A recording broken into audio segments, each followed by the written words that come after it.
Claro, y sin darse cuenta de que sin libertad no hay seguridad. Sin libertad lo que hay es autoritarismo. Eso no es seguridad, eso es autoritarismo, eso es control. Eso es dejar de ser realmente un ser humano desde el olvido de lo que somos y aceptando unas pautas de vida, aceptando unos patrones y unos sistemas de creencias que nos convierten, como decía antes, en un terminal más de un gran complejo tecnológico, que es lo que quieren que seamos, al servicio de ellos y ellos al servicio de los que están, de los seres espirituales involutivos, que quieren ser como Dios, quieren tenernos ahí reverenciándolo, dándole servicio, eh, formalmente o a través de nuestra práctica de vida. Es decir, aquellos que realmente hacen actividades y hacen culto a lo diabólico, o aquellos que sin hacer ese tipo de culto llevan a cabo una práctica de vida egoica, egocéntrica, sin capacidad ni visión trascendente, que en definitiva es más de lo mismo, están reverenciando a lo mismo. Y a propósito del tema de los conflictos bélicos, Diego, como lo vemos en la punta del iceberg, vuelvo al mismo ejemplo, ¿no? Y vemos en la punta del iceberg lo que se está cociendo por debajo. Fíjate, como hipótesis para la consideración, he compartido antes que en el juego de las sillas es como si la élite que vemos representada en la punta del iceberg como Europa le estuvieran quedando sin sillas, ¿no? Tú fíjate lo que supone un acuerdo de Trump con Putin, es decir, de la élite que se representa a través de Estados Unidos con la élite que se representa a través de Rusia, dándole a Rusia una ganancia. Porque claro, a Rusia, en la paz en Ucrania, donde inevitablemente, con toda seguridad, se van a quedar con algunos terrenos de lo que ha sido Ucrania, no sé si con más o con menos, pero Putin se lo va a apuntar como una victoria, ¿no? Militar. Eso se hace a cambio de algo. Es decir, eso no se le da a Putin gratis, eso por debajo de la punta del iceberg se da a cambio de algo. Rusia es un país que tiene una gran influencia en países claves que están en el Oriente Medio, fundamentalmente en Irán. Irán, cuando hablamos de Oriente Medio, junto con Israel, es la potencia nuclear. Bien, las relaciones entre Irán y Rusia son muy estrechas y vienen de lejos. No me extrañaría que parte del acuerdo consista en permitir que Israel se expanda territorialmente y que Hablan Rusia, de eso ya, ¿no? Hablan, sí, claro, están claro, hablando de eso. se está hablando ya de eso, convenza, ¿no?, a sus aliados en el mundo árabe de que lo que en la tradición hebraica se llama la Gran Israel tiene que llevarse a cabo. La Gran Israel va del Mediterráneo hasta el Tigris y el Éufrates, que si lo Pero eso ponemos es en el... una gran masacre, Emilio. Eso va a ser. Bueno, el Tigris y el Éufrates es el noroeste, perdón, noreste de Siria, es decir, conllevaría una expansión de Israel por Líbano y por Siria. Amén de por Gaza, por supuesto que está aquí en el lado del Mediterráneo. Eso lo estamos viendo ya, Diego, eso lo estamos viendo ya. Pero ojo, porque aquí hay otro gran actor, la parte de la élite que se representa ni más ni menos que a través de China. ¿Qué consigue China con todo esto? Porque China está ahí muy callada, ¿eh? Hablamos de muchas cosas, de Ucrania, Oriente Medio, pero ¿y China? China también va a llevarse su parte de beneficio al respecto. Esto es un juego de yo gano, yo gano, yo gano, y hay algunos que pierden, pero nosotros que estamos haciendo la alianza ganamos. Ojo, porque yo no descarto que este año 2025 o en el 2026 veamos movimientos militares de China con relación a Taiwán.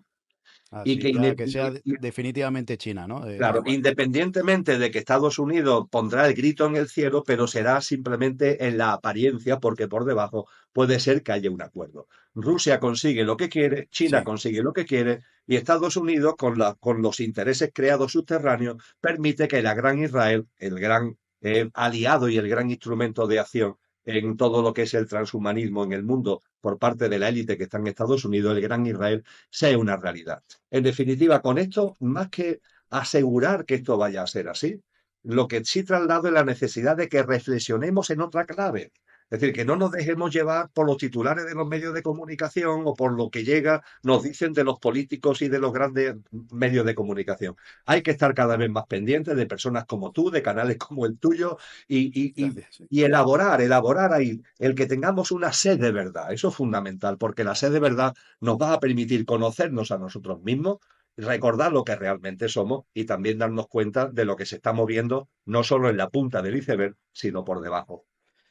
Esto es inevitable porque hace unos años estos canales, pues por ejemplo, en el que yo estoy y todo esto, tampoco tenían tanto seguimiento, pero ahora ha crecido un montón y con el alineamiento y la energía y las tendencias energéticas, no sé si a ti te gusta la astrología, compartes ese conocimiento, esa filosofía, pero ahora entra Urano en Géminis y eso es una revolución. La última vez que entró Urano en Géminis fue cuando se descubrió el LSD. Entonces son nuevas formas de pensamiento, nuevas formas de comunicación y obviamente pues nuevas formas de entender el mundo como nunca antes se habían entendido en relación a la comunicación. Y entonces, claro, entran este tipo de canales como yo creo, me da la sensación como clave, porque la gente, además de que ya es un lenguaje que no están acostumbrados y es muy disruptivo, hay que decirlo, porque por aquí, por el canal, pasan personas que, oye, hablan de cosas que puedes creer o no creer, pero desde luego impacta, ¿no? Y te hace reflexionar. Al final, a lo mejor, simplemente esto es un acto poético y lo que consiste es hacernos pensar, ¿no? Y eso ya es algo muy interesante, ¿no? Como es la finalidad del arte, ¿no? La finalidad del arte al final es crear un discurso que te haga que dar que pensar, ¿no? Y eso ya pues te hace mover una serie de cosas y una serie de conexiones que simplemente amplía tu frecuencia. Eso ya es un beneficio muy bueno. Hombre, Ahora, los canales como el tuyo hace ya tiempo y cada vez afortunadamente con una mayor ampliación, ¿no? En su audiencia. Fíjate, sí, en canales como el tuyo hace tiempo, hace mucho tiempo de esto, se dijo, la invasión de Irak tiene intereses económicos. Se debe a eso es. querer acoger los recursos petrolíferos de Irak. Lo de las armas de destrucción masiva es mentira, hay objetivos económicos. Ha pasado el tiempo y sabemos que Y mira, efectivamente los sí. objetivos eran económicos. Bueno, Cuando sucedió la crisis financiera a partir del 2008, se dijo, oye, esto es una estafa, la banca realmente no está en crisis, esto es desviar dinero público a manos privadas. Han pasado los años y sabemos que es verdad. Posteriormente, cuando, por ejemplo, el tema de la crisis sanitaria que vivimos en su momento, ¿cuántas voces también en este tipo de medios se levantaron? Sí, minoritarios, entre comillas, pero oye, hay una voz que dijeron, no nos lo creamos, que esto realmente es una transferencia ahora de dinero a las grandes corporaciones farmacéuticas y un ensayo de ingeniería social para meter miedo, inseguridad e incertidumbre. Bueno, han pasado los años y ya sabemos que es verdad. Después, cuando sí. pasa lo de Ucrania, hubo también voces que nos dijeron, oye, que Estados Unidos tiene intereses económicos con el tema de Ucrania, que lo que quiere es apoderarse de determinados recursos naturales, de las tierras raras. Han pasado unos años y Trump lo está poniendo de manifiesto. ¿Cuál es lo que él quiere? Las tierras raras de Ucrania. Es decir, que curiosamente, todo lo que se viene diciendo con una mirada alternativa no se puede acusar de locura, porque conforme van pasando los años se está poniendo de manifiesto que es una gran verdad. Como también veremos dentro de no mucho la gran mentira que hay en estas declaraciones en Europa, ¿no? Del rearme, de que Rusia nos quiere invadir. Vamos a ver, ¿cómo que Rusia nos quiere invadir? Si lleva 3 años peleando con Ucrania y ha invadido un trocito de Ucrania, ¿cómo va a invadir Rusia a Europa? Es decir, es que son cosas simplemente que el que se le dé la más mínima credibilidad pone de manifiesto un estado de la gente donde están tan metidas en el miedo y a través del miedo en creerse lo que le dicen, que hombre, ya ha llegado el momento de dar un paso adelante. Ahí en América Latina, la gran cultura maya, hace ya mucho tiempo que nos dijeron, habrá un momento en la historia de la humanidad donde prevalecerá la sala de los espejos. Es decir, un momento en el donde todo está a la vista. Para quien quiera ver, claro, estarás a la vista tú mismo, tu estado de conciencia, tu forma de ser, y estará todo a la vista. Yo creo que estamos en esa sala de los espejos que la cultura maya nos anunció hace ya bastante tiempo. Del sentido de la vida es que olvidamos lo que somos. Eres inmortal y lo has olvidado. Y estás aferrado a lo perecedero, a lo efímero y a lo pasajero. Te has encadenado a el pequeño yo en lugar de agradecer al pequeño yo que esté a tu servicio, pero no perder la conciencia de lo que realmente eres. Si lo reflexionáis, amigos y amigas, esta es la razón del sufrimiento humano. La gran razón, la gran causa del sufrimiento humano es el olvido de lo que somos como consecuencia de que vivimos a contramano de la vida. Y esto no lo digo yo, lo han dicho muchos sabios y sabias. Fijaros, ¿quién no ha oído hablar de Buda? Siddhartha Gautama, Buda Gautama. Se cree que vivió, no hay datos ciertos, pero se cree que vivió en torno al siglo VI, al siglo V antes de Cristo, más o menos por la época de Platón, quizás un poquito antes. Y Siddhartha Gautama, Buda Gautama, era un príncipe que vivía en un gran palacio. Eso cuenta la historia que nos ha llegado.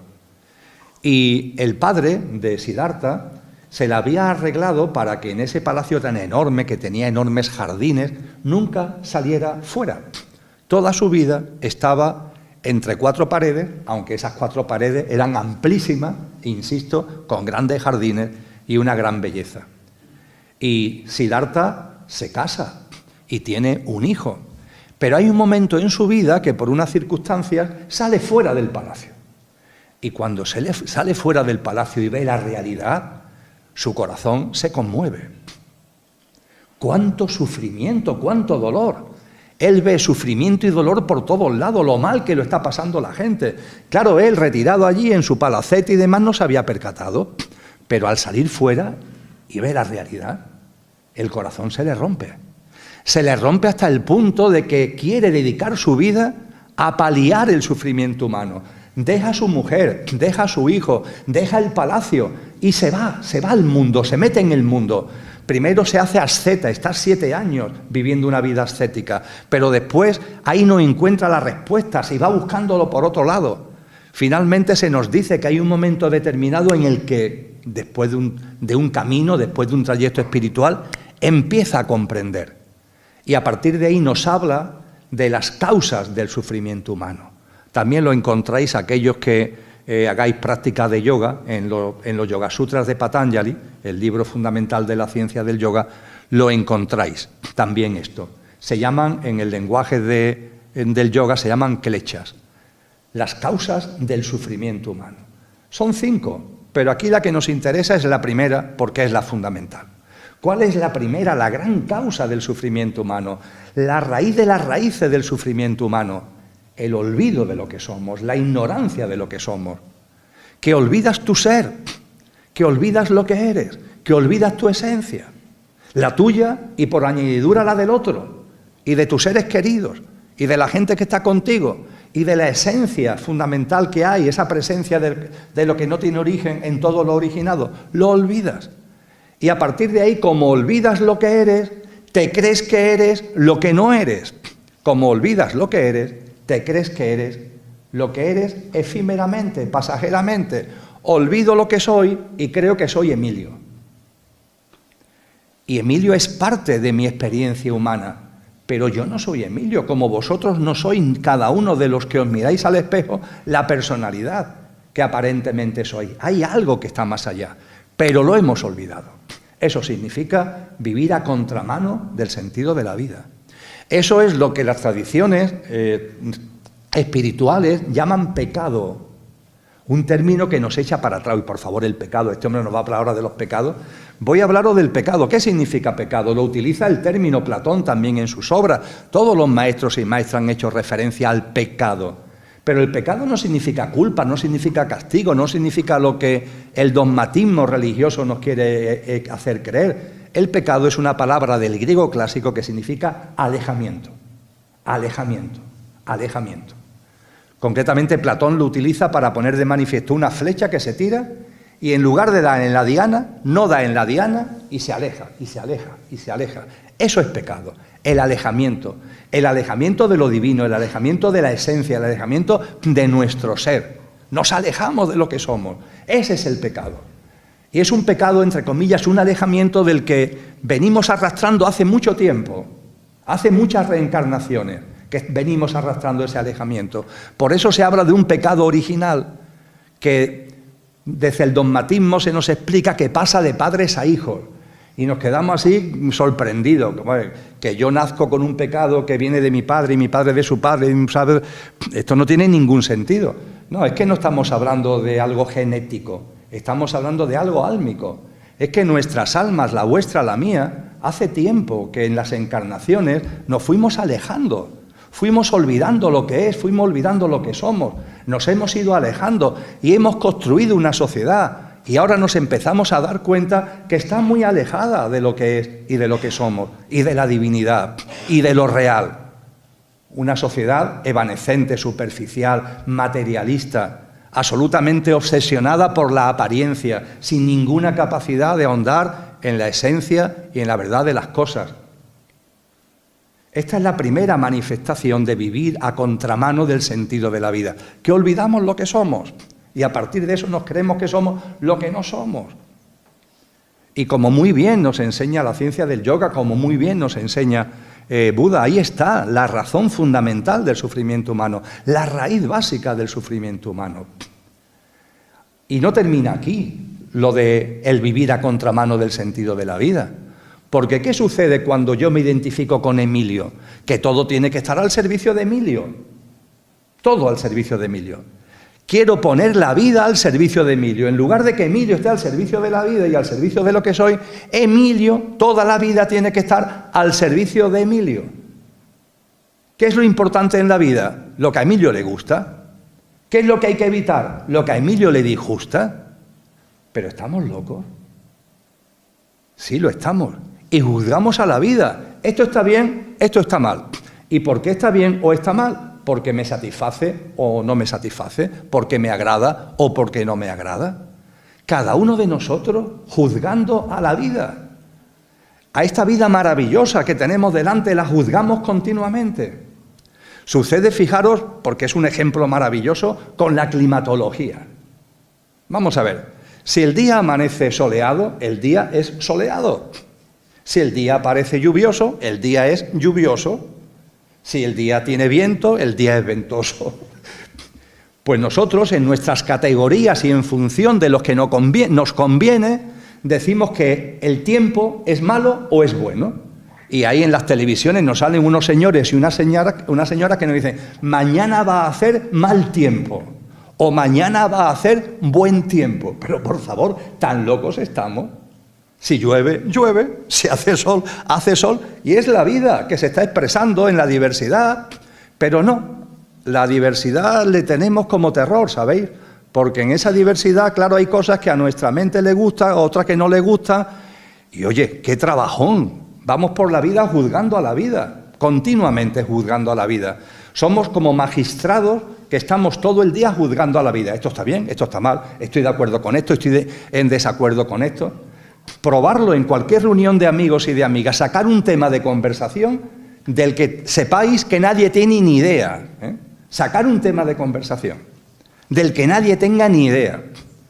Veréis que inmediatamente todos empezamos a opinar. Vamos a ver, si es la primera vez que escuchas esto, guarda silencio, infórmate.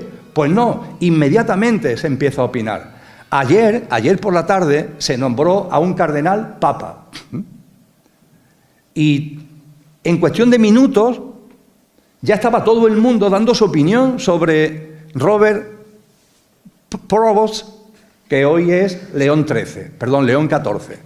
Al momento todo el mundo estaba dando la opinión, me parece bien, me parece mal. Vamos a ver, pero ¿tú sabes algo de este hombre? ¿Sabes algo de su trayectoria? Hombre, bien, con relación a esto último, el enojo no existe en el plano de luz. ¿Por qué no existe el enojo en el plano de luz? Porque no hay coche. Es decir, lo físico, lo emocional, lo mental pertenece al coche.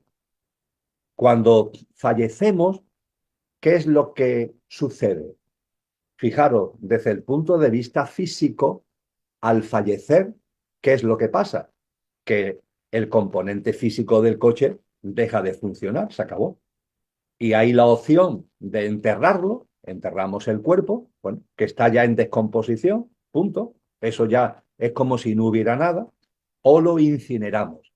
Bueno, lo enterremos o lo incineremos, da igual. Lo cierto es que el coche, en su parte física, ha terminado, se acabó. Ahí ya, entre comillas, no hay nada sustantivo. Y con relación al mundo emocional y con relación al mundo mental, cuando fallecemos, ese mundo emocional y ese mundo mental entra en proceso de disolución. Se va disolviendo. Yo creo que la mayoría hemos oído hablar de un término asociado a la tradición cristiana, que es el purgatorio. En el ámbito oriental se le llama también algo parecido en cuanto a la traducción a nuestro idioma, el purgatorio. ¿Por qué se le llama purgatorio? Como tenemos muy metida aquí, erróneamente, la idea de la culpa y del castigo, el purgatorio lo vemos como una especie de castigo. Pero no olvidemos que la creación no puede ser otra cosa que amorosa, porque Dios es amor. Y ese purgatorio no es castigo bajo ningún concepto. El término purgatorio significa que se va purgando, que se va disolviendo. ¿Qué es lo que se purga? ¿Qué es lo que se disuelve? No hay ningún, quitaros la idea del castigo, de la culpa. Es un proceso de disolución, de ahí esa palabra de purga, purgatorio. Es un proceso de disolución. Cuando fallecemos en el denominado tránsito, antes de llegar al plano de luz, vivimos un proceso de purga, un proceso de disolución. ¿De qué? ¿Qué es lo que se purga? ¿Qué es lo que se disuelve? Nuestro mundo emocional y nuestro mundo mental. Porque el coche tiene que disolverse por completo. El físico se ha quedado aquí enterrado o incinerado, pero es que nuestro mundo emocional y mental también pertenece al coche. Y como pertenece al coche, el conductor que abandona el coche con el fallecimiento físico, estos elementos que están ahí emocionales, mentales, también tienen que disolverse. Para eso está precisamente el tránsito. El tránsito, el estado intermedio, como también se le llama, el bardo, que lo llaman los budistas, es un espacio, por así decir, donde cuando desencarnamos estamos y vivimos el proceso de disolución de lo emocional y de lo mental. Y solo cuando hemos disuelto ya lo emocional y de lo mental, es decir, solo ya cuando del coche no queda nada, ya está el conductor limpio, totalmente sin ninguna restricción, sin ningún tipo de relación con el coche, lo físico, lo emocional y lo mental ha quedado ya disuelto, solo entonces es cuando entramos en el plano de luz. Con lo que nuestros seres queridos fallecidos, que están en el plano de luz, porque el tránsito se puede hacer más o menos largo, por decirlo de alguna forma, depende del tiempo que tardemos en disolver esos componentes emocionales y mentales. Pero para la mayoría de las personas, el tránsito no dura muchos días. La tradición budista nos habla de unos como mucho, así como una estimación, no dura más de 7 semanas, no dura más de 49 días y en la mayoría de los casos dura menos. Pues bien, cuando han pasado unas cuantas semanas después del fallecimiento, nuestros seres queridos están en el plano de luz. Y en el plano de luz no puede haber enojo, ni rencor, ni nada de lo que se le parezca, porque eso pertenece al mundo de las emociones del coche. Y todo ese mundo emocional ha desaparecido, se ha diluido en el proceso de tránsito. Eso con relación al enojo. Quitaros de en medio eso. El conductor, el ser que somos, que es imperecedero, que tiene una esencia divinal, en el plano de luz se está manifestando como es, como seres de luz. Y ahí lo único que hay es amor. No hay rencor, no hay enojo, no hay resentimiento. Todo eso ha quedado total y absolutamente diluido. A partir de ahí, ¿es posible la conexión con nuestros seres queridos que han desencarnado y que están en el plano de luz? Bien, la respuesta es contundente. No solo es que sea posible, es que es así, es así. Esa conexión está ahí, siempre, siempre. Nos podemos dar cuenta, nos podemos no dar cuenta, pero esa conexión siempre está ahí. Vuelvo a la expresión, a la metáfora de San Agustín con relación a su hermano. Está en la habitación de al lado, está al otro lado, dice San Agustín, está al otro lado de la pared, al otro lado de la pared. Sí, hay una pared por medio, pero está al otro lado de la pared. Dice este texto que se le atribuye a San Agustín, no llamar a vuestros seres queridos de una manera distinta, llamarlos como siempre lo habéis llamado. Si es el mismo ser que antes tenía envoltura y ahora no la tiene, no tiene una envoltura físico y material y está en la habitación de al lado. Llamarlo como siempre lo habéis llamado. No pronunciéis su nombre con solemnidad, porque no ha cambiado nada. Sigue siendo el mismo ser. Sí, sigue dirigiéndote a él como si estuviera aquí, porque no está aquí, pero está al otro lado de la pared. Sigue manteniendo esa conexión. Y esa conexión, que no es física, tiene que ver con la conexión álmica, que es la más importante. Con nuestros seres queridos tenemos una conexión álmica que no se ve con los ojos, pero que es enormemente potente. Y mientras que el contacto físico, al irse nuestro ser querido a la habitación de al lado, al estar al otro lado de la pared, la conexión física ya no está. Sin embargo, la conexión álmica no se pierde, la conexión álmica no desaparece. Y esa conexión álmica es un hilo muy sutil, pero muy fuerte. Y esa conexión álmica siempre, siempre se mantiene. Yo no he tenido la experiencia que habéis vivido vosotros y vosotras de el fallecimiento abrupto de un ser querido. Yo he tenido la experiencia del fallecimiento, podríamos llamar natural, ya con una determinada edad avanzada, de mi padre primero y de mi madre después. El ser que fue mi padre y el ser que fue mi madre, a los que siempre estaré lleno de agradecimiento por haberme posibilitado, haciendo un alma de madre y otro alma de padre, el haberme posibilitado nacer en este plano físico de su mano y el acompañamiento, la educación, el cariño, etcétera, que me dieron, siempre le estaré agradecido. Yo soy consciente de que lo que mi madre es y de lo que mi padre es, de lo que realmente son, están al otro lado de la habitación. Y no tengo ninguna duda de que mantenemos una conexión álmica, sutil, llena de amor. Y cuando he ido entendiendo todo lo que aquí estamos compartiendo, esa conexión la percibo y la siento con más fuerza y con más claridad. Y no necesito que nadie me haga de intermediario. Yo no voy a entrar en descalificar a nada ni a nadie, por favor. No quiero hacer ningún tipo de juicio.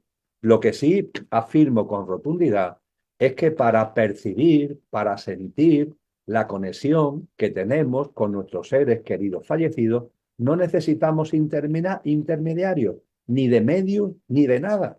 Si hay algo mucho más potente, que es la conexión de alma a alma. Claro, muchas veces lo que queremos es tener conexiones físicas y tenemos que aceptar que eso ha pasado, eso ya ha pasado, esa época ha pasado ya. Es como si aquí donde yo vivo estamos en pleno invierno, además ahora en particular ha llegado una ola polar, de frío polar, que tanto hoy como sobre todo mañana y pasado va a poner temperaturas muy impropias, muy bajas, impropias de la zona en la que vivo. Pues bueno, con estas temperaturas tan bajas, yo tengo que vestirme de un modo que me abrigue. No puedo ir vestido como si estuviéramos en primavera o en verano. ¿Por qué? Porque no se dan las circunstancias. No podemos ser cabezones, entre comillas. Y desde luego sería ser cabezón el pretender tener conexión física con un ser querido que ya no tiene componente físico, que ya no tiene coche y por tanto no puede conectar contigo como coche. Eso ha pasado, ya está. Y eso sí tenemos que aceptarlo, pero tenemos que aceptarlo por inteligencia. Vamos a ver, es que mi ser querido ya no tiene coche, ya no tiene componente físico, emocional, mental, con lo que la conexión no puede ser como la que teníamos antes o reproduciendo el modelo de esta habitación porque ya no está en esta habitación. Esto tenemos que integrarlo. Y solo cuando esto lo integramos se abre la ventana, se abre la puerta a esa verdadera conexión mucho más sutil, pero no menos potente y llena de amor con los seres queridos que están en el plano de luz. Yo percibo todos los días cotidianamente la presencia amorosa del alma que fue mi madre y del alma que fue mi padre, de la misma forma que vosotros y de vosotras podéis percibir el acompañamiento, la presencia amorosa de los seres queridos, entre comillas, fallecidos. Y no le pidamos peras al olmo, no le pidamos contacto físico porque no tienen ya envoltura física. ya está, están en otro estadio evolutivo y hay que aceptarlo. Pero ese estadio evolutivo no significa ruptura, significa que hay una conexión más sutil, pero no menos potente. Y también me gustaría terminar compartiendo lo siguiente. En el plano de luz, las almas no están de vacaciones. Es decir, que tenemos que ser conscientes que las almas de nuestros seres queridos que han desencarnado y que están en el plano de luz, allí, dicho en nuestro lenguaje, allí se hacen cosas. ¿Cuáles? Las que corresponden en ese plano de luz. Por ello también hay algo que deberíamos ser conscientes. Oye, ellos están en un plano de luz donde están haciendo las cosas que les corresponden y no debemos atosigarlos, porque ese atosigamiento se va a revolver contra nosotros. Ellos están ahora llevando a cabo unas labores, unas actividades difíciles de entender en esta habitación de la vida, pero que son las propias de esta habitación de la vida. Tener en cuenta, en esto sobre todo las tradiciones orientales, las tradiciones espirituales orientales son muy ilustrativas, tener en cuenta que cuando llegamos al plano de luz, hemos dejado ya el coche por completo diluido, como antes decíamos, cuando llegamos al plano de luz, hay una fase de ese plano de luz que es lo que en el cristianismo se llama el cielo. ¿Quién no ha oído hablar del cielo, verdad? Donde van las almas. Pero ojo, el cielo es la primera fase, por así decir, del plano de luz. Las almas llegan y llegan a un estadio que es el cielo. ¿Por qué se le llama el cielo? Porque es un estadio lleno de bendición. No hay mundo emocional, pero sí se vive una plenitud desde el punto de vista del ser, una plenitud en lo que realmente somos. Es también el ámbito donde se producen los reencuentros Da igual el álmicos. sujeto. Lo primero es ser consciente de que este sistema en el que estamos, como decíamos antes, está dominado por quien está dominado. Cristo Jesús en primera persona, antes de ascender a los cielos, a Satanás lo llama el gobernante de este mundo, el gobernante de este mundo, entendiendo por mundo no la Tierra, no el planeta, sino este sistema, esta forma de vida, economía, política, etcétera, etcétera, en la que estamos metidos. Es el gobernante de este mundo. Claro, si lo involutivo gobierna este sistema no nos puede extrañar que se haya convertido en lo que se ha convertido. Albert Einstein, lo calificó un sistema depredador, depredador. Depredador porque es violento ante todo, ante el ser humano, ante la naturaleza, porque todo lo deteriora, porque arremete contra todo. Y cuando esto lo percibimos, no puede ser de otra manera. Esto afecta a los ecosistemas, a la biodiversidad del planeta, afecta a la vida humana, afecta a los reinos de la naturaleza, afecta al clima. No puede ser de otra manera. Y cada vez más, cada vez más, cada vez más. A partir de ahí, este tipo de acontecimientos tan trágicos, me temo, Miguel, que con independencia de ese viento a favor del consciente colectivo que compartíamos anteriormente, este tipo de acontecimientos, podríamos decir, de emergencias climáticas, vamos a vivirlo cada vez con más frecuencia. No digo en la península ibérica, me refiero en el contexto del mundo en general, porque todo está cada vez más deteriorado y está cada vez por este sistema depredador más dañado. Y eso tiene consecuencias inevitablemente. A partir de ahí, cuando ocurre un hecho como este, evidentemente lo primero es, puede ser de otra manera, la compasión, el acompañamiento, el dolor sentido con tantas personas que han fallecido, más de 200, con tantísimas personas que han perdido todo, y además no solamente que hayan perdido todo, tú has dicho muy bien, han pasado ya unas cuantas semanas, ¿verdad? Y lo que te rondaré morena, es decir, esto no es un tema que ni mucho menos se haya solucionado, sino que en la solución, si es que llega, se hará esperar sin ningún tipo de duda. Y cuando esto sucede, también lo que podemos ver es que el rey está desnudo, Miguel. El rey está desnudo. Vamos a ver. Tú sabes que yo en esto me gusta ser muy claro, entre otras cosas porque he tenido la oportunidad vital, existencial, de conocerlo muy bien hasta que hace ya muchos años, en el 2008-2009, ya cuando calé por completo de qué va el asunto, rompí amarras total y absolutamente. Han pasado ya más de 15 años. Me refiero al sistema político, a la política, a todo lo que tiene que ver con el entramado político. Cuando hablo del que el rey está desnudo, me refiero a un hecho muy simple.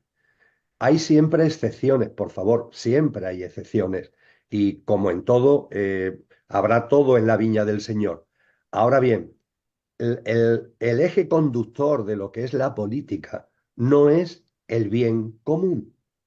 Las personas, en su ingenuidad, todavía pueden pensar que la política, los políticos, tienen una vocación de servicio y están dedicados al bien común.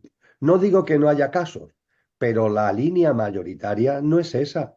La política y los políticos van a lo suyo, sus intereses, sus prebendas, sus privilegios, sus cuitas, sus conflictos, su mundo, su dinámica. Esa es la prioridad para ellos, no el interés general, no el bien común. El interés general y el bien común aparecen en sus discursos, porque claro, en sus discursos tienen que aparentar, pero realmente, recordando el cuento de Jan Christian Andersen, el rey está desnudo y eso le importa un bledo. Y claro, cuando se producen acontecimientos como este, tan tremendo, tan duro, se pone en evidencia de que el rey está desnudo. La incompetencia absoluta que ha habido y sigue habiendo para dar una debida respuesta a la tragedia es la prueba del 9, es la prueba del algodón, de que el entramado político institucional, el bien común y el interés general, es que no lo computa. Y ahora intentan aparentar, porque el rey está desnudo, intentan aparentar poniendo parches, pero es obvio que no hay una decisión clara, que no hay medidas absolutamente claras, no se adoptan situaciones y decisiones de emergencia, que es lo que tiene que adoptarse ante la hecatombe que se ha vivido en todo el levante español, y no, y van pasando los días, todo muy lento, esperando lo de siempre, que aparezcan nuevas noticias en los medios de comunicación y que esto se vaya Se olvidando, que esto se distraigan. vaya olvidando y que Exacto. finalmente nuestros amigos y amigas de Valencia y del Levante pues sigan ahí intentando salir de esta tragedia como buenamente pueden, pero no desde luego con el apoyo decidido y firme y contundente que deberían recibir. Y no lo reciben porque el rey está desnudo y porque el sistema político realmente no está para nuestro interés, sino que está al interés de ellos y de sus prebendas y de sus intereses. Y dicho todo esto, es muy importante también, tú lo has señalado, pero yo no quiero dejar de señalarlo, Miguel, es muy importante el también ver la otra cara de la moneda. Dolor, por supuesto, sufrimiento enorme. Y ante el dolor y el sufrimiento, la compasión que tiene que estar en nuestro corazón y en nuestra alma. Cada uno en la medida de lo posible y de la forma que buenamente pueda. Pero ojo, en la otra cara de la moneda es la solidaridad. Impresionante, Miguel, impresionante. Puedo decir que conozco la respuesta solidaria de primera mano, no porque yo personalmente me haya ido a esa zona, ojalá mis condiciones físicas y de edad y eso me permitiera, como han hecho tantos jóvenes como tú referías. Yo he apoyado y ayudo y voy a seguir ayudando en la medida de mis posibilidades y de la forma que puedo.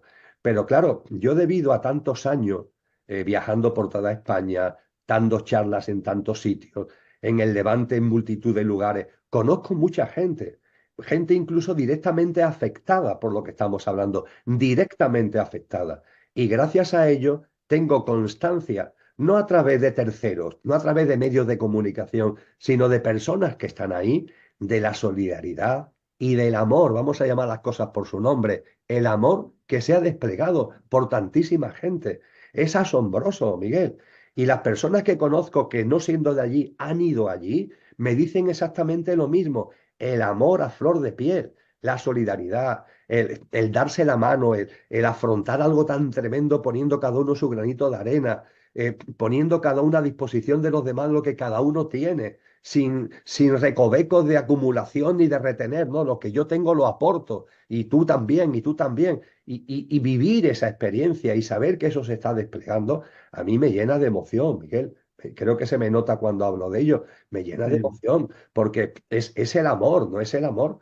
Eh, Como decía muy bien la Madre Teresa de Calcuta, este tipo de situaciones de tanto dolor y de tanto sufrimiento, ella hacía, por ejemplo, referencia a la guerra, ¿no?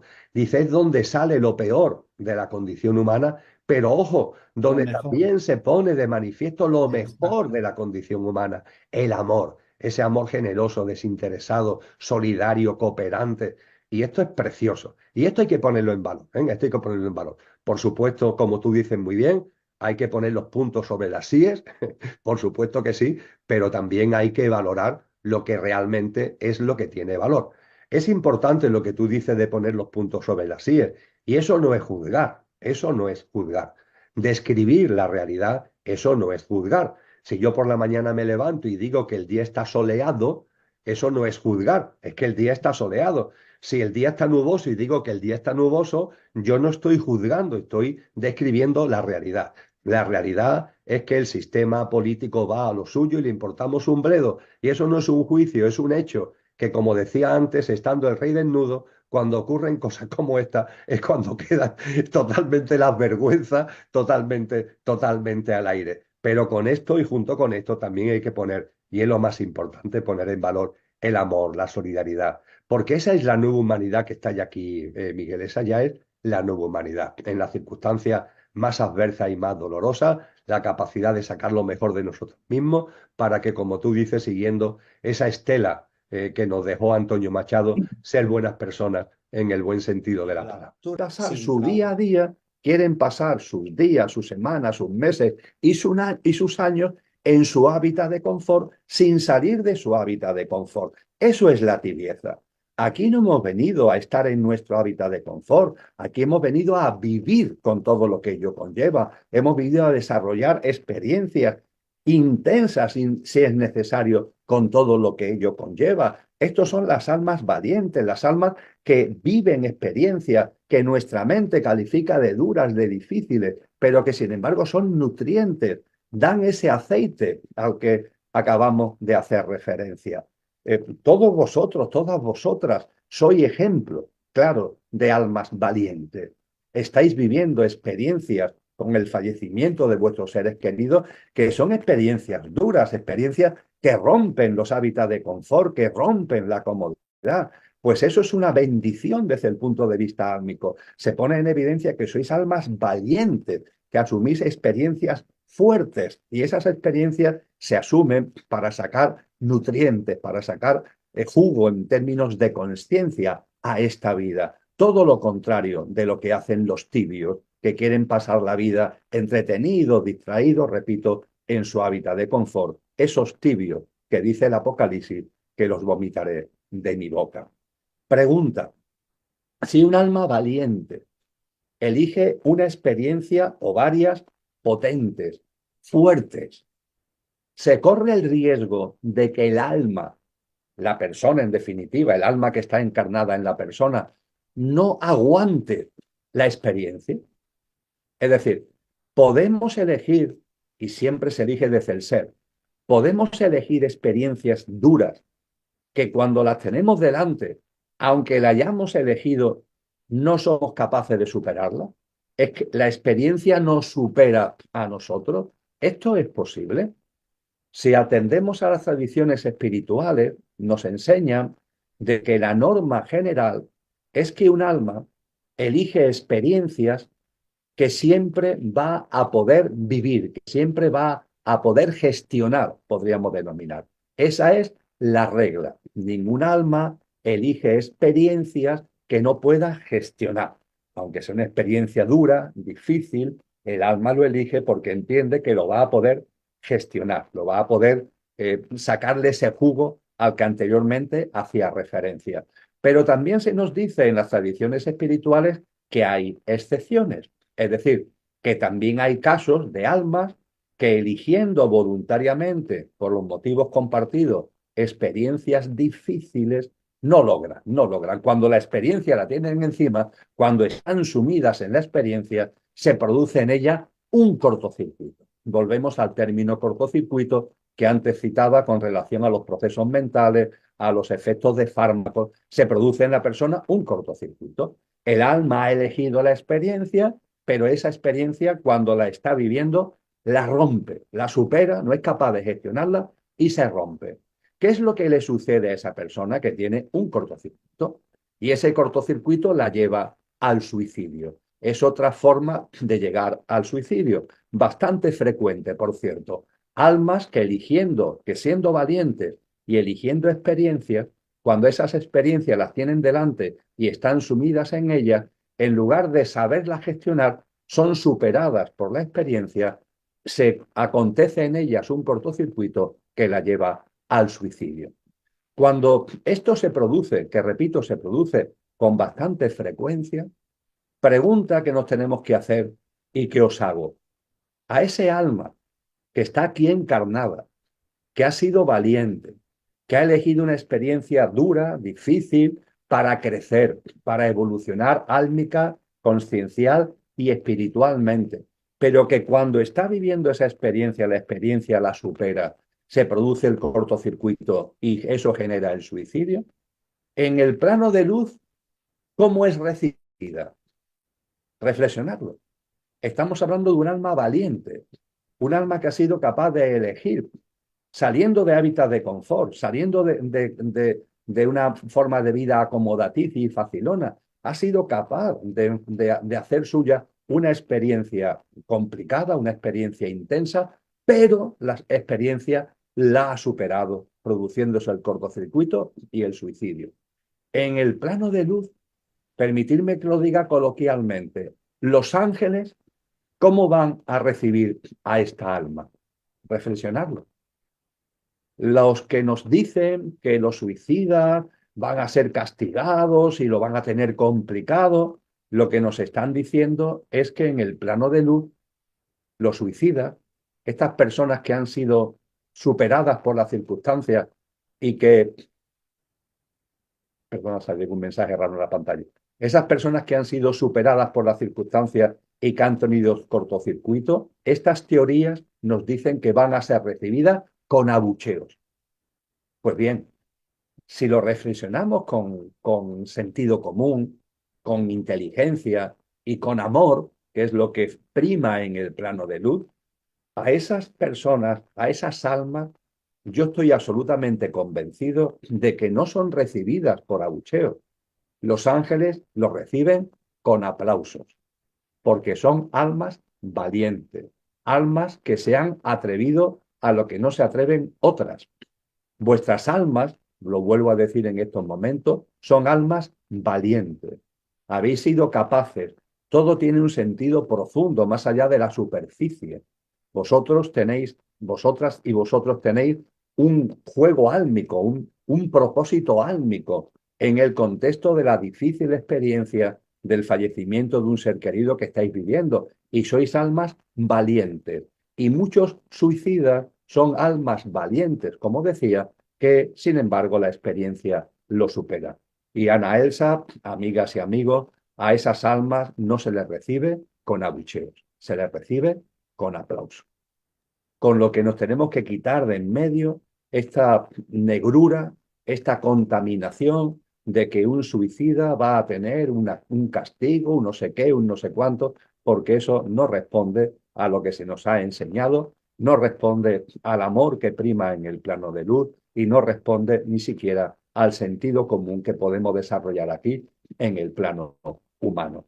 Y permitidme que termine con una cosa más, porque hablábamos de que cuando un ser querido se suicida, vivimos primero el dolor del fallecimiento de nuestro ser querido, vivimos la culpa y vivimos esta especie de negrura que se nos echa encima con el presunto castigo que el suicida va a vivir una vez desencarnado.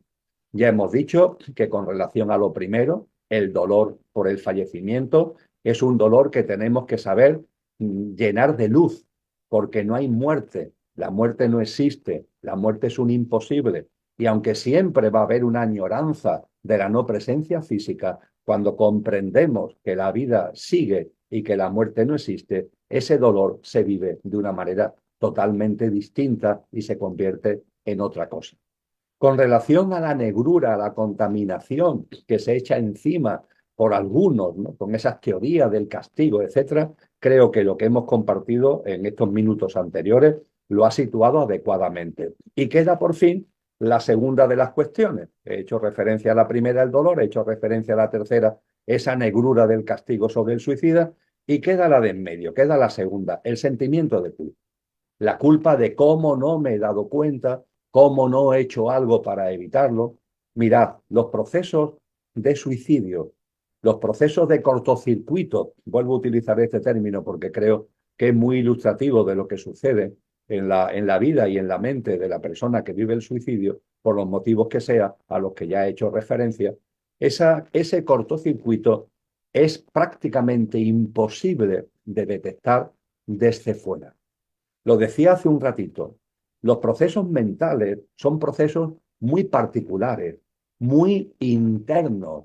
No sucede como con las dolencias físicas que se ven, que se exponen, por decirlo de alguna manera. Los procesos mentales son enormemente internos, muy propios de cada uno, muy difíciles de llevar a una plantilla o a un protocolo. Y lo que quiero compartir con esto es que todos los expertos que han estudiado este asunto coinciden en lo mismo. Es prácticamente imposible el que detectemos cuando una persona, aunque viva con nosotros, por mucho que la queramos, por mucha conexión que tengamos con ella, cuando se está viviendo por dentro este proceso que va generando el cortocircuito, es prácticamente imposible de detectar.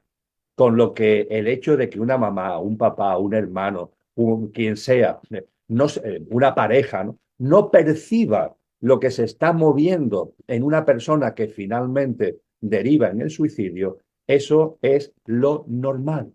Porque, insisto, los procesos internos, sobre todo los que tienen que ver con esto, son procesos internos que no tienen exteriorización. Y que por mucho que estemos atentos...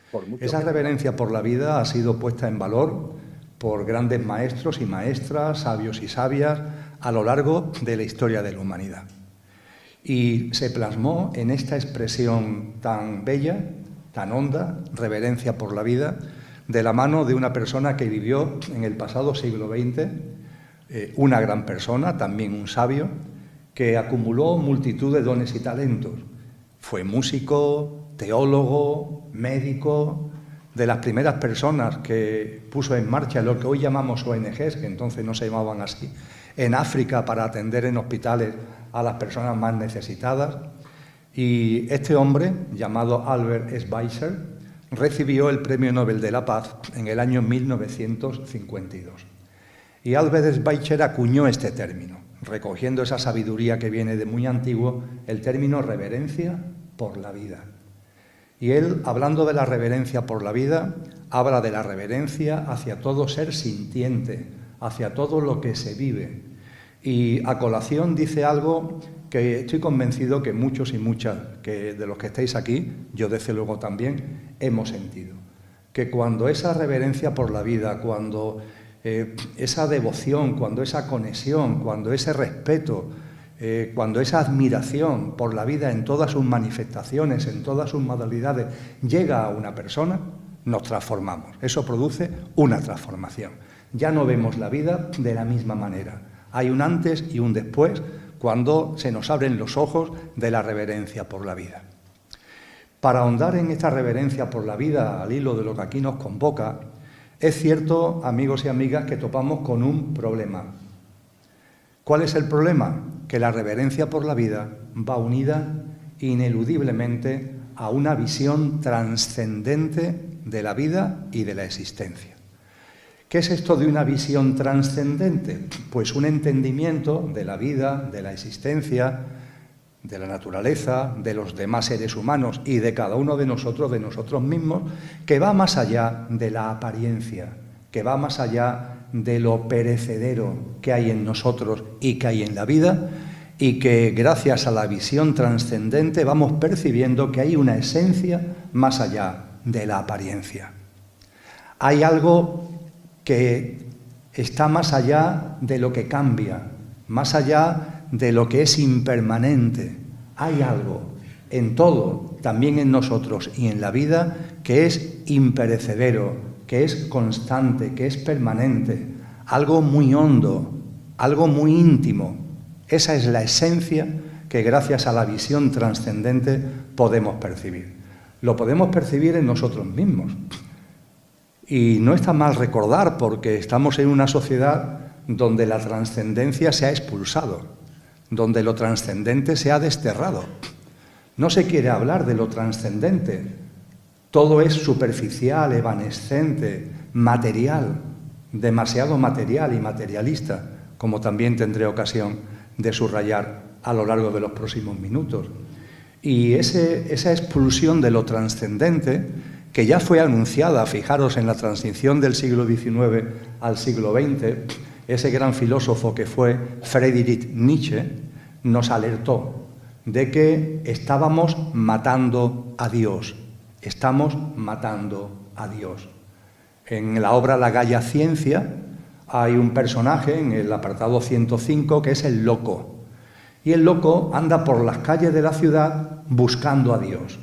Y la gente se ríe de él. Ya está aquí este loco buscando a Dios. ¿Has encontrado a Dios? ¿Lo has encontrado ya? Y hay un momento determinado que este loco en la plaza de la ciudad se dirige a la gente y dice: no he encontrado a Dios, porque a Dios ha muerto, y ha muerto porque lo hemos matado nosotros. Claro, cuando Friedrich Nietzsche nos habla de que Dios ha muerto y que lo hemos matado nosotros, no está haciendo referencia a que hayamos cogido por el cuello y estrangulado a un señor de barba blanca que vive más allá de Júpiter. No, está haciendo referencia a que la visión trascendente de la vida la hemos expulsado de lo personal y de lo colectivo, que estamos perdiendo la capacidad de percibir eso que está más allá de lo que está a simple vista. Eso es matar a Dios. Y un poquito después, a principios del siglo XX, ese gran, vamos a llamarle filósofo, aunque fue muchas cosas, que también muchos de vosotros y de vosotras seguro que habéis oído hablar de él, que fue Rudolf Steiner, él hablaba de este matar a Dios y él lo explicaba diciendo que la sociedad actual padece una enfermedad. La enfermedad de que ha perdido la capacidad de percibir lo que está más allá de la apariencia, de lo que está más allá de lo material, la capacidad de percibir lo divino y lo trascendente. Y él dice que esto es una auténtica enfermedad que afecta a los seres humanos, que cuando un ser humano pierde la capacidad de ver lo que está más allá de la apariencia, está enfermo, y que eso se va a manifestar en su mundo vital, en su mundo físico.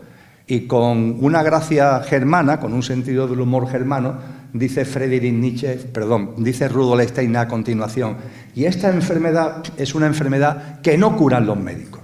Con el mayor respeto a los médicos, esta enfermedad no la curan los médicos, porque la mayoría la sufren, con lo cual difícilmente van a curar algo que ellos mismos sufren, la incapacidad de ver la esencia que está más allá de la apariencia, en todo, en la vida, que es lo que aquí nos convoca especialmente, y en nosotros mismos.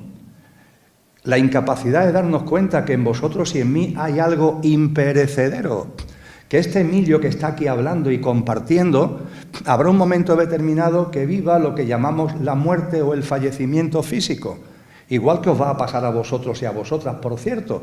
Y no se trata de alarmarnos ni de ser portador de malas noticias, pero creo que todos somos conscientes que desde la personalidad, nuestro pequeño yo físico, emocional, mental y la personalidad a ello asociada, todos somos conscientes que es perecedero, ¿verdad?, que es pasajero. Pero ojo, la buena noticia es que los grandes maestros y maestras, las grandes tradiciones espirituales, nos han abierto los ojos, o al menos lo han intentado, para que veamos que detrás de la apariencia de lo perecedero hay una esencia imperecedera, que en vosotros y en mí hay algo que no va a morir cuando se produzca eso que llamamos muerte. Tampoco en nuestros seres queridos, que cuando nuestros seres queridos fallezcan realmente, lo que realmente son no van a fallecer, que fallece lo perecedero, pero no lo imperecedero. En el idioma que hablamos, en español, tenemos la ventaja de tener dos verbos que son distintos, ser y estar. No ocurren en inglés, donde el verbo to be vale para un roto y para un descosido, vale para ser y vale para estar. Nosotros no, nosotros hablamos de ser, un verbo, y estar, otro verbo, ¿verdad? Pues bien, podríamos decir que lo imperecedero, lo que no conoce la muerte en vosotros y en mí, es el ser. Y el Emilio de turno, donde en mi caso el ser que realmente es lo que soy está encarnado, es el estar. El ser encarna en un estar.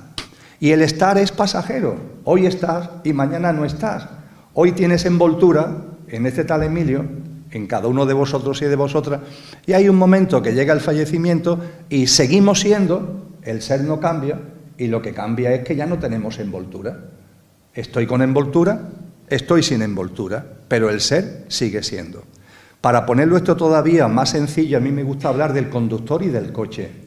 El coche es aquella parte de nosotros perecedera, eso que va a conocer la muerte, como decía antes, nuestro pequeño yo físico, emocional, mental y la personalidad a ello asociada.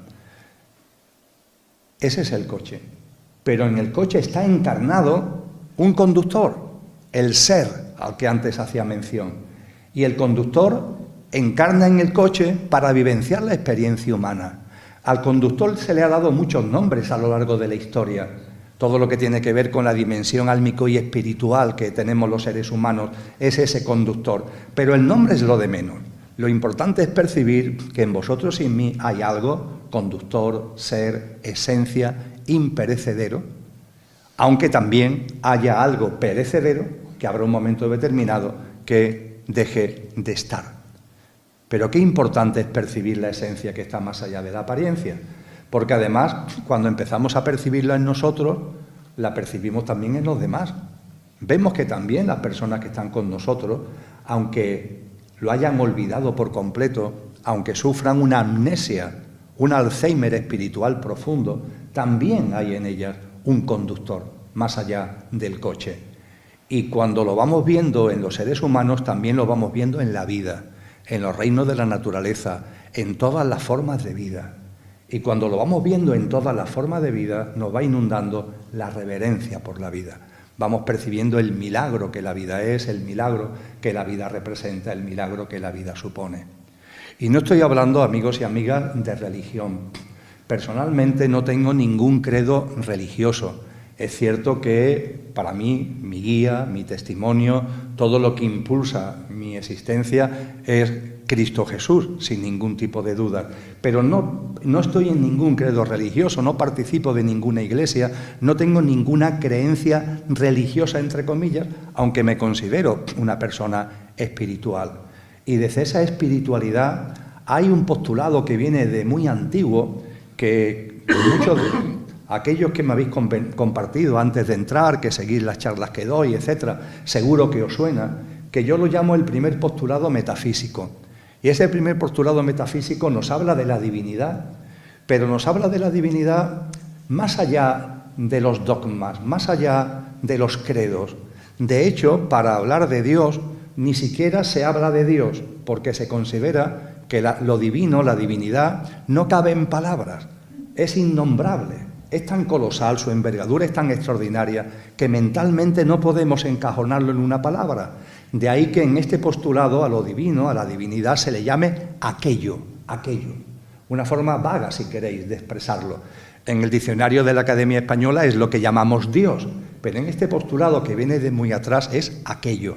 Y nos dice este postulado, aquello que no tiene origen, es origen de todo lo originado. Y al ser origen de todo lo originado, se encuentra presente e inmanente en todo lo originado.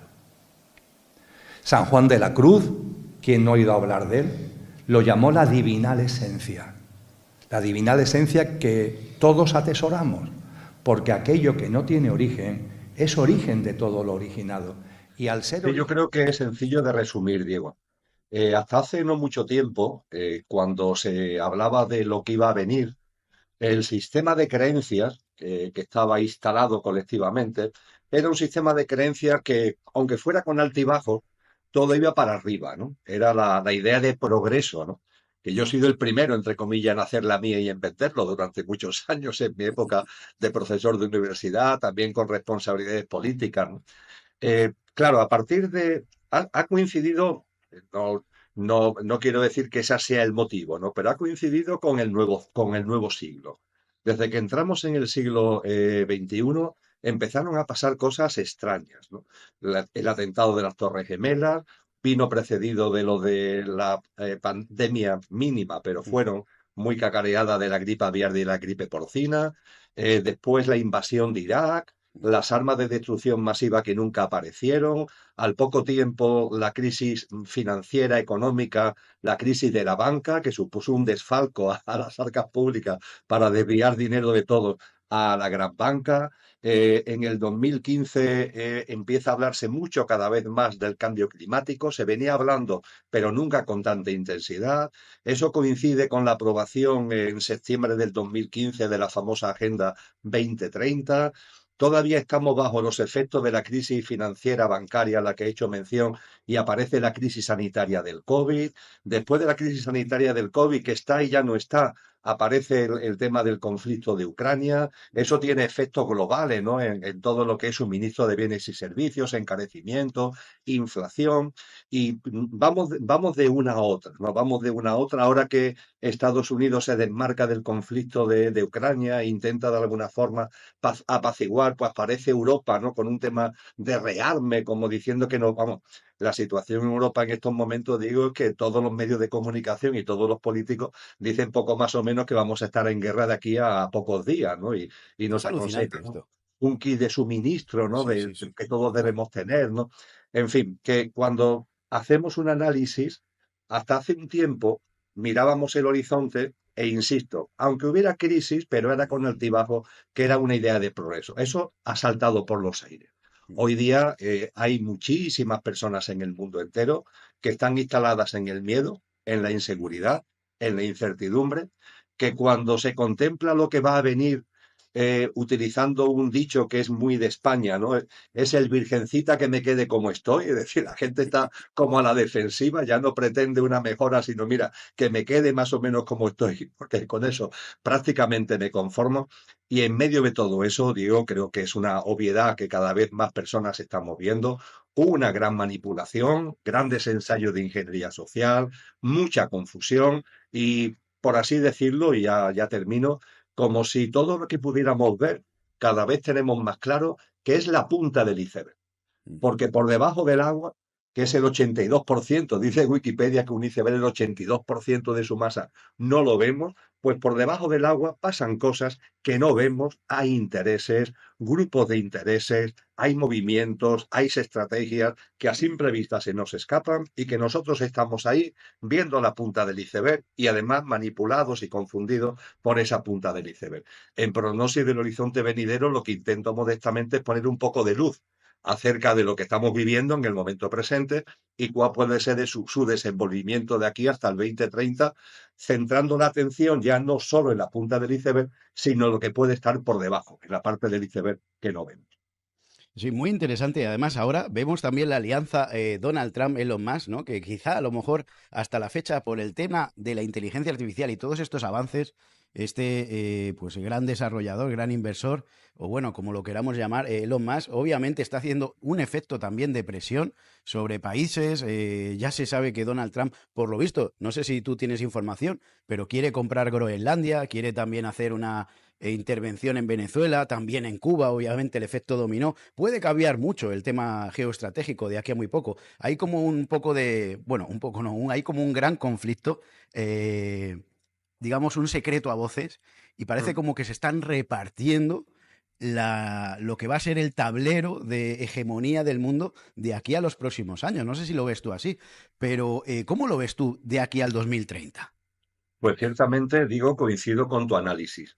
Yo percibo que se está configurando, está ya en muy avanzado estado de gestación, se está configurando eso que se ha dado en llamar, el nombre es lo de menos, pero lo define bien, el nuevo orden mundial. Cada vez está más a la vista. Aquí en España, un diario, vamos a decirle del establishment, como es el diario El País, el primer domingo del año 2025, a toda plana, la portada de ese domingo 5 de enero del diario El País fue hacia el nuevo orden mundial.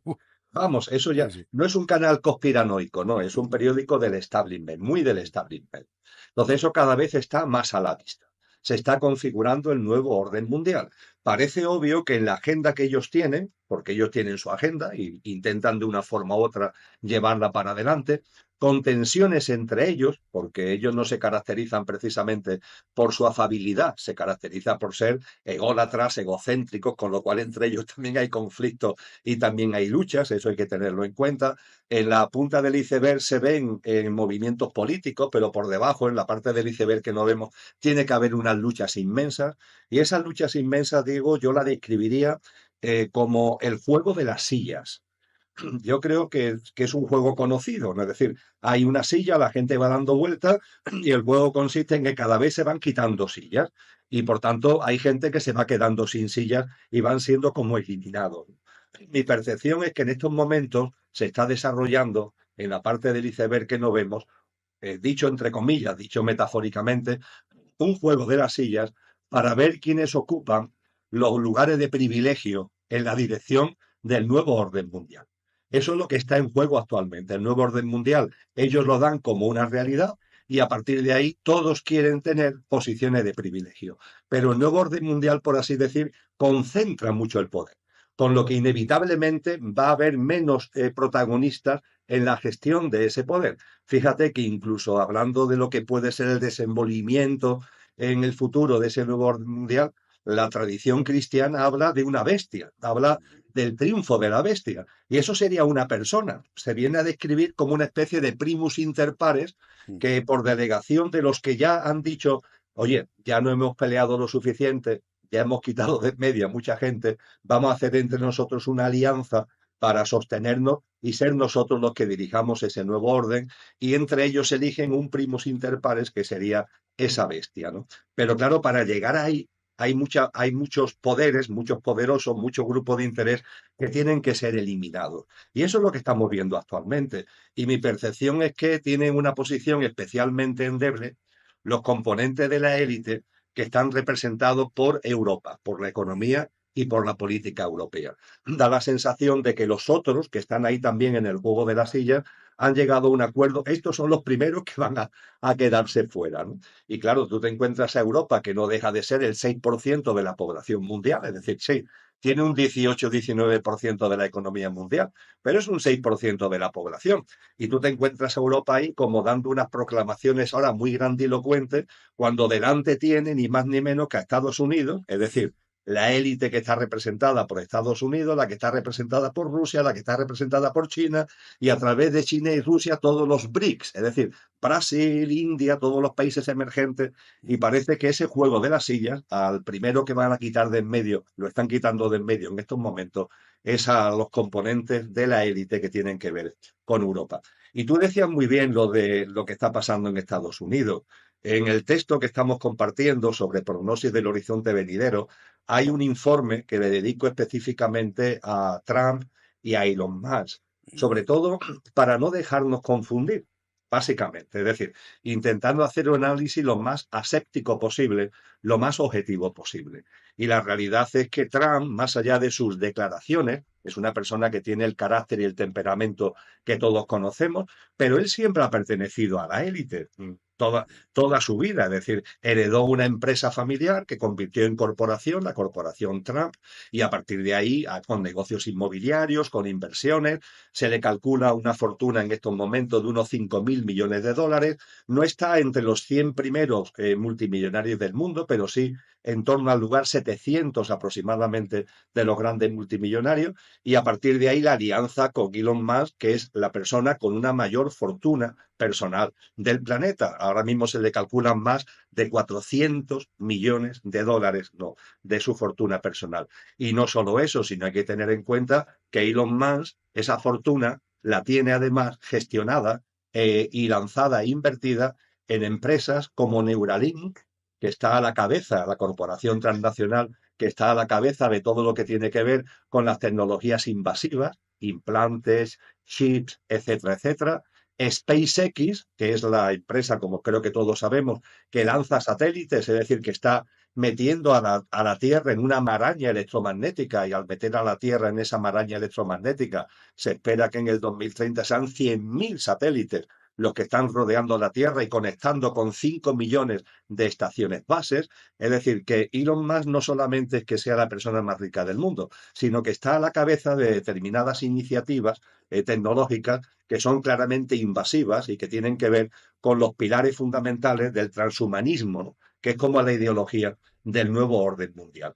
Y la verdad es que son momentos muy apasionantes para verlos con ojos bien abiertos y también, claro, sin dejarte arrastrar, porque es muy fácil dejarte arrastrar por las trifulcas, por los conflictos que entre ellos mismos generan. Yo creo que es un momento de ver la realidad, de ver claramente la realidad y eso rentabilizarlo para profundizar en nosotros mismos, para ahondar en conciencia y a partir de ahí llevar una vida que esté lo más centrada posible, también al margen mayor posible, lo más desconectado de todos estos líos, lo cual no significa no conocer la realidad, porque esto es un tema que en el ámbito, y termino, Diego, que en el ámbito de la conciencia, de la espiritualidad, se suele confundir. Parece que por tener una visión espiritual tienes que mirar hacia adentro y no mirar hacia afuera. No, no, no. Cristo Jesús, por ejemplo, fue clarísimo al respecto. Él habló, oye, estar atentos a los signos de los tiempos. La espiritualidad no es meter la cabeza hacia abajo y solamente estar pendiente de ti. Hay que buscar un equilibrio entre la mirada interior y la mirada exterior. Qué interesante esto, sí, porque lo que es dentro es fuera y por mucho que desarrollemos una vida interior a una frecuencia, también tenemos que desarrollarnos en otra frecuencia 3D mucho más mundana y que también tiene la misma equivalencia, quizá que el plano espiritual, quiero decir, la misma importancia, pero obviamente pues en otra dimensión, nunca mejor dicho, ¿no? Y es importantísimo, es que no podemos darle más importancia a una cosa que otra, porque claro, todo tiene su repercusión, ¿no? Muy interesante esto que estabas diciendo. Estaba buscando una noticia porque me ha venido ahora, según me estabas comentando todo esto, y es que no sé si Neuralink, creo que es Neuralink, ya ha desarrollado las primeras, o Meta, no sé si Neuralink, Meta, no lo sé del todo porque es nuevo, pero acaba de patentar como la patente para, digamos, a través de la tecnología, tener la telepatía. Y tiene pruebas ya hecho, y tiene la patente a nivel telepático científico de poder saber a través de inteligencia artificial, a través del movimiento de los iris, de los gestos y todo, y no sé cómo lo pueden hacer, pero te leen el cerebro, Emilio. O sea, son capaces de ver lo que estás pensando, todo esto, y el nivel de acierto creo que es cercano al 90% de saber lo que estás pensando, y han hecho un montón de estudios, creo, no sé si es Meta, me parece, o Neuralink, una de estas, y ya lo tienen patentado, es alucinante. Bueno, hablabas tú del diablo o de la bestia, y también está la marca de la bestia, que aparece en la Biblia, aparece en el libro del Apocalipsis, ¿no? Si no me equivoco.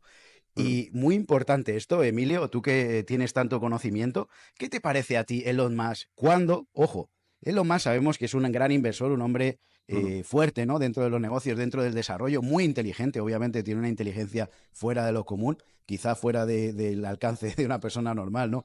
Pero luego también se le ve que está todo el rato jugando a un videojuego que se llama Diablo, no sé si lo sabes. Él es uno de los primeros en el ranking de los mejores del mundo jugando al Diablo.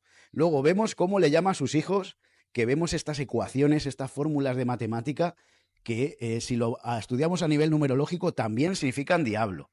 Luego juega mucho con el tema este, ¿no? O sea, ¿qué opinas tú de todo esto? Bien, ciertamente Elon Musk es un personaje muy, muy curioso, muy curioso. Yo creo que responde muy bien. Desconocía lo del videojuego este llamado Diablo, lo Es desconocía. alucinante, sí. Sí, sí, la verdad es que es muy significativo. Pero yo todo esto, cuando hablamos de este tipo de personajes, y vaya, mm, por así decir, mi compasión y mi cariño por delante, hacia este tipo de personajes. Es decir, no puedo evitar que independientemente de hacer un análisis que creo que tiene que ser serio para poner en evidencia dónde nos quieren llevar, a un transhumanismo, a una humanidad infrahumana que olvidamos lo que realmente es y lo que realmente somos, sometidos, controlados, monitorizados, con unas tecnologías invasivas, autoritarias. No puedo evitar el que haya en mí una compasión, por así decir, por estos personajes, porque sus almas las percibo que las tienen como vendidas, ¿no? Como desalmadas, ¿no? Para mí es muy importante esa escena que nos relatan los evangelios cristianos, donde está Cristo Jesús después del bautizo en el río Jordán, que es la metáfora de la recepción de lo crístico. Está Jesús en el desierto, retirado 40 días y 40 noches, y se le presenta a Satanás. Y Satanás lo tienta, entre comillas. Y una de las tentaciones que se narra en los evangelios es que le muestra todas las riquezas y poderes de este mundo y le dice, todo esto será tuyo si te postras ante mí.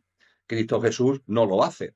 Pero yo sospecho, Diego, que a lo largo de la historia de la humanidad ha habido gente que lo ha hecho, que se ha postrado y que a partir de ahí están recibiendo las migajas ante esa reverencia a lo satánico, a lo diabólico, están recibiendo las migajas de ese poder y esa riqueza. Y claro, nosotros lo vemos en la punta del iceberg y oye, parecen gente innovadora, emprendedora, súper rico, súper guay, ¿no? Pero realmente si nos metiéramos por debajo de esa parte del iceberg que no vemos, veríamos que ahí hay una vocación diabólica, una espiritualidad involutiva, claramente al servicio de lo satánico. Y claro, a partir de ahí, el nuevo orden mundial se configura precisamente al servicio de esa espiritualidad involutiva. Esto es un tema que sé que a muchas personas que están abriendo los ojos, yo diría que esta es la última frontera, digo. Yo creo, como Star Trek, ¿no? Que decía el universo, el espacio, la última frontera.